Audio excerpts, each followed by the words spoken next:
Hi everyone, welcome back to this channel. मेरा नाम है Kritika and this is O2IAS academy. और आज हम आगे बढ़ रहे हैं हिमाचल प्रदेश की डिस्ट्रिक्ट वाइज कवरेज के साथ में। यहाँ पर हम MCQs डिस्कस करते हैं डिस्ट्रिक्ट वाइज। आज हम कुल्लू का आर्ट एंड कल्चर देखने वाले हैं। तो इससे पहले हमने हिस्ट्री और ज्योग्राफी सेंस देख लिया है। आपको पता है लोकेशन कहाँ पर है, कौन कौन से रूलर्स ने यहाँ पर रूल किया है। उसी में बस आपको फिट करनी है आर्ट एंड कल्चर। कौन सा टेम्पल कहाँ पर है, किसने बनवाया था, फेयर्स एंड फेस्टिवल्स मनाए जाते हैं। सो आज इस वीडियो में हम वो देखने वाले हैं। ये इनफैक्ट हिमाचल के किसी भी एग्जाम की अगर आप तैयारी कर रहे हैं तो उसमें आपको हेल्प करेगा, राइट। तो इन लेक्चर्स के PDF की अगर आप इच्छा रखते हैं वो आपको हमारी मोबाइल एप्लीकेशन पर मिलते हैं, जिसका लिंक डिस्क्रिप्शन बॉक्स में दिया गया है। वहाँ पर जब आप डाउनलोड करेंगे तो आपको एक कोर्स मिलेगा, HPS प्रीलिम्स टेस्ट सीरीज। इसके कंटेंट सेक्शन में जाकर फ्री रिसोर्सेज से आप PDFs को डाउनलोड कर सकते हैं। उसके अलावा अगर आप हिमाचल प्रदेश एडमिनिस्ट्रेटिव सर्विसेज या फिर नायब तहसीलदार एग्जामिनेशन की तैयारी कर रहे हैं और आने वाला एग्जाम देने वाले हैं, तो आप लोगों के लिए एक ऑफलाइन टेस्ट सीरीज भी अवेलेबल है। इसके बारे में और जानने के लिए ऊपर दिए गए नंबर पर आप कॉल कर सकते हैं, दे विल हेल्प यू। तो चलिए शुरुआत करते हैं अपने पहले सवाल के साथ में। यहाँ पर अगेन ये HPPSC के स्टैंडर्ड के हिसाब से बनाए गए हैं, उस तरीके से जिस तरीके से क्वेश्चन पूछे जाते हैं। अगर आपको लगे मैं फास्ट चल रही हूँ, वीडियो को पॉज कीजिए, अपना आंसर सोचिए और तभी एक्सप्लेनेशन में आगे बढ़िए। तो शुरुआत करते हैं पहले सवाल के साथ में। कुल्लू के फेस्टिवल्स की बात की गई है। पहला स्टेटमेंट कहता है चैत फेस्टिवल को पृथ्वी पूजा भी कहा जाता है। दूसरा स्टेटमेंट कहता है कुल्लू में चेरवाल फेस्टिवल को पत्रोड़ू भी कहते हैं। And the last one is Chait festival is also known as Chatrali in Kullu. इनमें से कौन सा स्टेटमेंट करेक्ट है? सो यहां पर third statement is the only one जो कि करेक्ट है। तो देखो, अब यहां पर हम दो फेस्टिवल्स की बात कर रहे हैं, एक है चैत फेस्टिवल और एक है चेरवाल। ये दोनों अलग अलग हैं। पहली बात, चेरवाल को पृथ्वी पूजा भी कहते हैं, ना कि चैत को कहते हैं। इसको चंबा में पत्रोड़ू भी कहा जाता है। इनफैक्ट इसमें ये पत्रोड़ू भी बनाए जाते हैं। तो ये तो स्पेशलिटी है हिमाचल की, सब लोग जानते हैं। तो इस तरीके से इसको इसीलिए पत्रोड़ू भी कहते हैं। उसके अलावा कुल्लू में इसको भद्रंजो भी कहते हैं, क्योंकि ये भादों के महीने में इसको मनाते हैं, that is middle of the August. फिर आता है चैत फेस्टिवल। चैत को ढोलरू भी कहा जाता है। सो अगेन ये याद रखना है कि Chait festival is also known as Dholru. Dholru कहाँ पर बोलते हैं? तो भरमौर एरिया, चंबा में ढोलरू कहते हैं, वेरस कुल्लू के एरियाज में इसको चतराली भी कहा जाता है। फिर आ गया हमारा अगला सवाल, ये है कुल्लू दशहरे के बारे में। तो सबसे पहला स्टेटमेंट है कि कुल्लू दशहरा एक इंटरनेशनल फेयर है। फिर आता है कि कुल्लू दशहरा में जो लॉर्ड रघुनाथ जी हैं, उनका चैरियट जो है उसको लाया जाता है ढालपुर मैदान में, एक स्पॉट से दूसरे स्पॉट तक। फिर आ गया तीसरा कि रघुनाथ जी को अयोध्या से 1651 में राजा जगत सिंह लेकर आए थे। इन स्टेटमेंट्स में से कौन सा स्टेटमेंट करेक्ट है? सो यहां पर पहला और सेकंड स्टेटमेंट बिल्कुल सही है और थर्ड वन जो है वो इनकरेक्ट है। इसकी स्टोरी आपको बहुत अच्छे से पता है, मैं थोड़ा सा डिस्क्राइब भी करूंगी। तो सबसे पहले दशहरे की जब हम बात करते हैं तो हमारे दिमाग में आता है कि रावण का दहन होता है, लंका दहन होता है और फिर बुराई की अच्छाई पे, अच्छाई की बुराई पे जीत, है ना। तो फिर वैसे यहाँ पर भी दशहरा मनाया जाता है, लेकिन ये थोड़ा सा डिफरेंट है। यहाँ पर पूजा की जाती है रघुनाथ जी की। रघुनाथ जी को अयोध्या से लेकर आए तो थे, लेकिन वो राजा जगत सिंह नहीं थे, वो एक ब्राह्मण थे जिनका नाम था दामोदर दास, वो लेकर आए थे। तो होता ये है कि जगत सिंह कुल्लू में उस वक्त रूल किया करते थे और उनको पता चला कि एक पंडित है, ये मैंने हिस्ट्री में भी सुनाई थी स्टोरी। एक पंडित है, एक ऐसे ही ब्राह्मण है जिसके पास में मोतियों की माला है।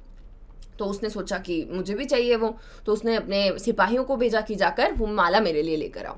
वो मणिकरण जा रहे थे तो उस ब्राह्मण ने बोला कि जब वापसी में आएंगे तो मैं आपको वो मोतियों की माला दे दूंगा। अब ये जो मोतियों की माला है ये सिंबॉलिक थी, मोतियों की नहीं, ज्ञान के मोती थे ये। तो उसने, ब्राह्मण ने क्या किया, अपने जो कुटिया थी उसमें और अपने समस्त परिवार को आग लगा दी।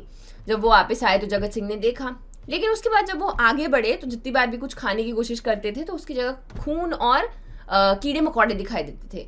इससे लगा कि उनके ऊपर एक कर्स, श्राप जो है उनको उस ब्राह्मण ने दे दिया है। इसको खत्म करने के लिए रघुनाथ जी को लाना होगा अयोध्या से। तो दामोदर दास जी वो गए, चोरी करके लेकर आए वहाँ से, और फिर बीच रास्ते में उनके जो फैमिली थी, रघुनाथ जी की सेवा वहाँ पर क्या करते थे, वो भी साथ में आ गए उनके साथ में।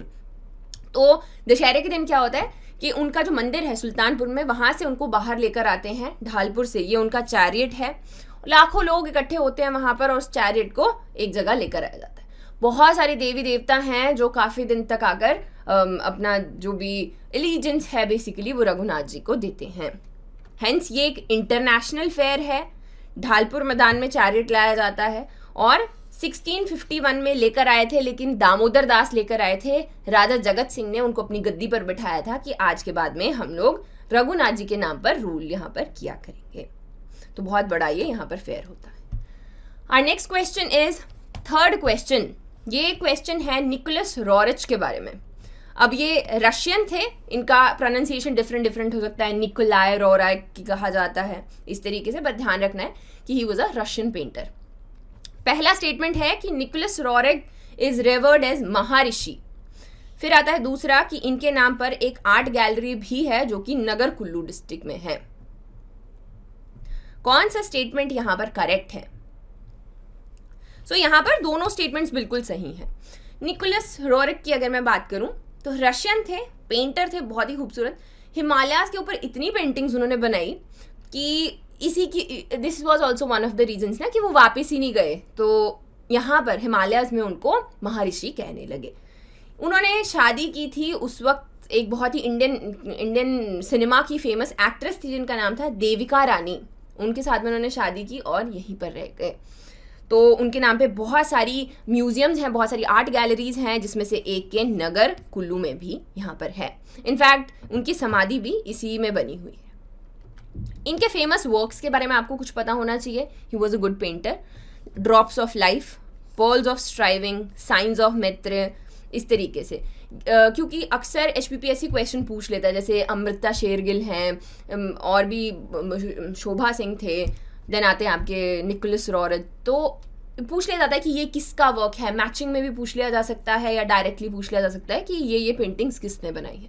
अमृता शेरगिल की तो हमेशा ही पेंटिंग पूछी जाती है, राइट।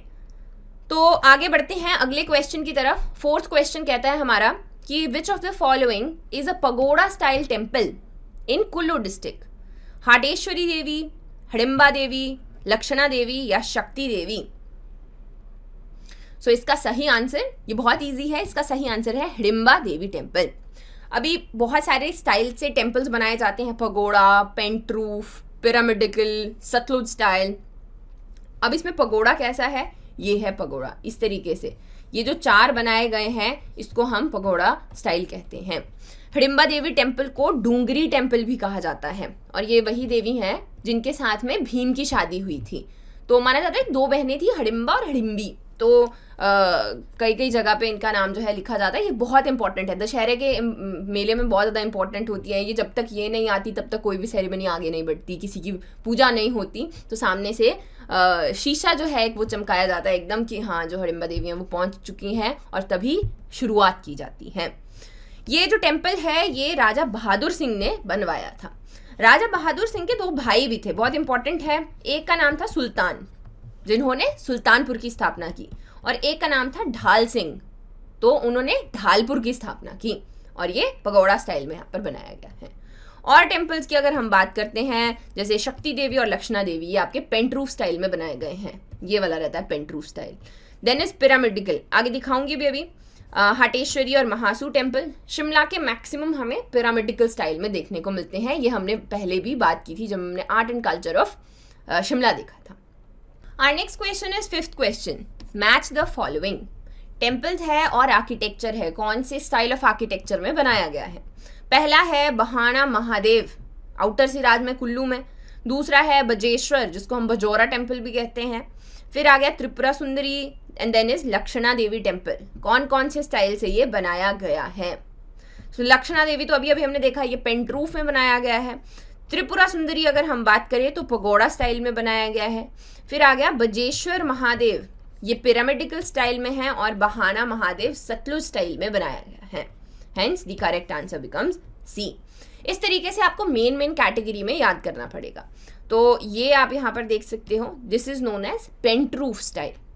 फिर ये है पिरामिडिकल, और फिर हम देखते हैं सतलुज वैली स्टाइल। ये पेंटरूफ और पगोड़ा का थोड़ा सा मिक्स रहता है।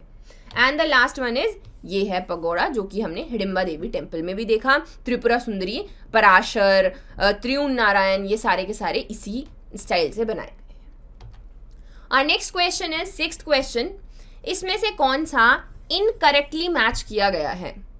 पहला है हिडिंबा देवी टेम्पल को डूंगरी टेम्पल भी कहते हैं, तो ये बिल्कुल सही है। अंबिका देवी टेम्पल निर्मंड में है। थर्ड इज बजेश्वर महादेव टेम्पल, इसको बजौरा टेम्पल भी कहते हैं और ये जगह भी बजौरा में ही है। Last one is Jamlu Banjar. So which one is incorrect? यहां पर 4th इज इनकरेक्ट, तो ए इज द करेक्ट आंसर, बाकी 3 बिल्कुल सही है। अभी अगर हम बात करें जमलू देवता की, तो मलाना में ये लोकल डीटी हैं। लोकल डीटी यानी कि ये वहाँ के कुल देवता हैं और वहाँ का ध्यान रखते हैं, तो जमलू देवता is associated with Malana. Whereas बाकी तो हमने देख ही लिया कि निर्मंड, आपका हिडिंबा देवी और बजेश्वर महादेव। अगर मलाना की मैं बात करूँ, यहाँ पर एक इम्पॉर्टेंट पास भी आता है, उसका नाम है चंद्रघनी पास। सो वहीं पे पास में ये टेम्पल, जमलू देवता का टेम्पल बना हुआ है। So our next question is 7th question. मेरी प्रोनाउंसिएशन गलत हो सकती है, लेकिन तो फिर आप जो कुल्लू वाले लोग हैं, आप लोग मुझे बता सकते हैं कि इसको कैसे पढ़ते हैं। तो यहाँ पर कुछ शब्द दिए गए हैं और पूछा गया है कि कैसे हैं, क्या हैं ये चीज़ें। खरैत, फिल्ली, भंतड़ा, उजगजमा। सो ये क्या हैं? ये ड्रेसेस हैं, ऑर्नामेंट्स हैं, फोक सॉन्ग है या फिर फोक डांसेस हैं? So the correct answer for this is these are folk dances. इनको मिला के बेसिकली नाटी बोल दिया जाता है, लेकिन नाटी भी अलग अलग तरीके की होती है, लुड्डी, फिली, खरैत, लाहौली। सो इस तरीके से इनको कलेक्टिवली नाटी बोलते हैं। नाटी तो हिमाचली सभी जानते हैं, लेकिन अलग अलग एरियाज के अलग अलग फोक डांसेस हैं जिनका एक पर्टिकुलर नाम है, जो एग्जाम के लिए बहुत इंपॉर्टेंट है। ऐसे तो आप नाटी बोलो, लेकिन स्पेसिफिकली पता होना चाहिए कि ये सिर्फ कुल्लू डिस्ट्रिक्ट की हैं। आगे बढ़ते हैं, अगला सवाल इज 8th क्वेश्चन। करेक्ट पूछा गया है। पहला है कि pagoda style temple architecture is derive from Nepal. Nepal से पगोड़ा स्टाइल आया है। फिर आ गया त्रियुग नारायण और आदि ब्रह्मा टेम्पल, ये पगोड़ा स्टाइल के आर्किटेक्चर हैं। यहां पर आपकी मेमोरी रिटेंशन भी पता चल जाएगी, क्योंकि अभी पीछे मैंने इनके नाम लिए। सो 1 only, 2 only, both, या neither 1 nor 2। So the correct answer is, दोनों स्टेटमेंट बिल्कुल सही है। पगोड़ा स्टाइल कैसे वाला था? इस तरीके से, ये वाला था pagoda.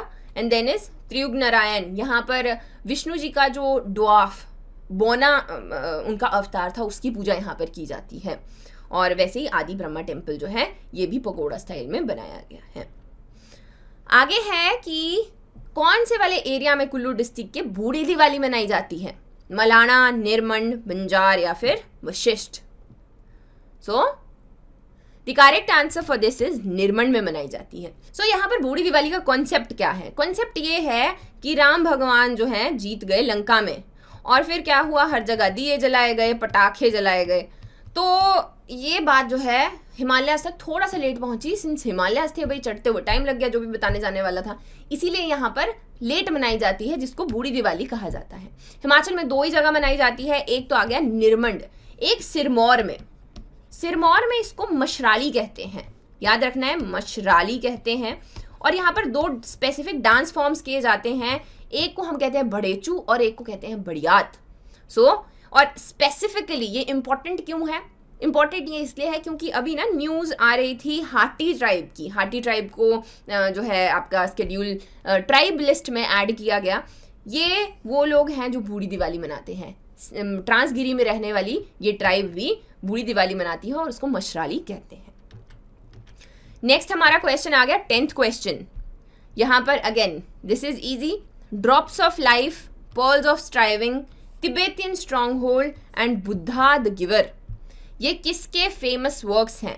Nora Richards, Nikolai Roerich, Shobha Singh या फिर अमृता शेरगिल? सो ये तो इजी है, the correct answer is Nicholas Roerich. Again जरूरी नहीं है आपको 4 नाम दिए जाएंगे, डायरेक्टली एक भी पूछ लिया जा सकता है। बुद्धा द गिवर, ये किसका फेमस वर्क है? तो ये है निकोलस रोरेक का। Our next question is 11th question. Incorrect statement पूछा गया है। पहला है कि चीड़ी, बाड़ू, चाक और फुली ये फोक सॉन्ग्स हैं कुल्लू डिस्ट्रिक्ट के। फिर आ गया पट्टू और गाची, they are kind of dresses.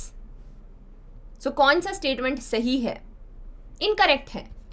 First statement is incorrect, जो सेकंड है दैट इज करेक्ट। सबसे पहले चीड़ी, बाड़ू, चाक की अगर मैं बात करूं, यहाँ पे दिखाई देती हूँ, इसको चीड़ी कहते हैं, इसको चाक कहते हैं। ये थोड़ा पुराना वाला है, जो नए वाले हैं वो तो लोग अभी सोने के बनाने लग पड़े, बालों में लगाते हैं जो भी शादीशुदा औरतें हैं।